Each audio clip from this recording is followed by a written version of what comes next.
কে বন্ধ করতে পারেনি, পারবে না ইনশাআল্লাহ।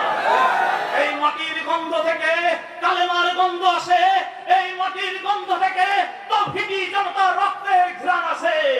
বলে গেলে চলবে না, সব বক্তৃতা আমি বাড়াতে পারবো না, আমি রোজা আছি, একটু পরেই আমাকে ছেড়ে দিতে হবে মাইক্রোফোন। প্রিয় সংগ্রামী সাথী ও বন্ধুরা, আপনারা স্বাধীনতা উত্তর বাংলাদেশে অনেক রাজনৈতিক দলের রাজত্ব দেখেছেন। আপনারা বিএনপি দেখেছেন, জাতীয় পার্টি দেখেছেন, জামায়াত দেখেন নাই, দেখেছেন আওয়ামী লীগের ফ্যাসিস্ট আওয়ামী লীগের স্বৈরাচারী শাসনের অন্ধকার শাসন ব্যবস্থা।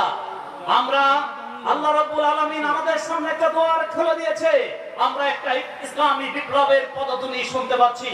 আমি আমার তাওহীদি জনতার কাছে আহ্বান রাখবো, আপনারা যে যেখানেই থাকেন, দল মত নির্বিশেষে আমরা এক রাসূলের উম্মত, এক আল্লাহর বান্দা, এক কালেমার পতাকা তলে আমরা সমবেত হয়ে আগামী নির্বাচন আলেম ওলামারা যে ক্যান্ডিডেট দিবেন সেই ক্যান্ডিডেটের পক্ষে আমরা জান মাল দিয়ে, প্রয়োজনে জীবনের শেষ রক্তবিন্দু দিয়ে এদেশে কালিমার দিন প্রতিষ্ঠা, কালেমার পতাকা প্রতিষ্ঠা করার জন্য, ওই পার্লামেন্টে ইসলামী শাসন প্রতিষ্ঠা করার জন্য আমরা সোচ্চার থাকবো, অংশগ্রহণ করব। আমাদের স্বতঃস্ফূর্ত অংশগ্রহণই হতে পারে কিয়ামতের ময়দানে আমাদের নাজাতের ব্যবস্থা করে দিতে পারেন ইনশাআল্লাহ। আল্লাহ রাব্বুল আলামিন আমাদের সহায় হন। আমার কথায় বিরক্ত হয়ে থাকলে আপনারা আমাকে মাফ করে দিবেন। আমার তৌফিক ইল্লা বিল্লাহ। আল্লাহ আমাদের সহায় হন।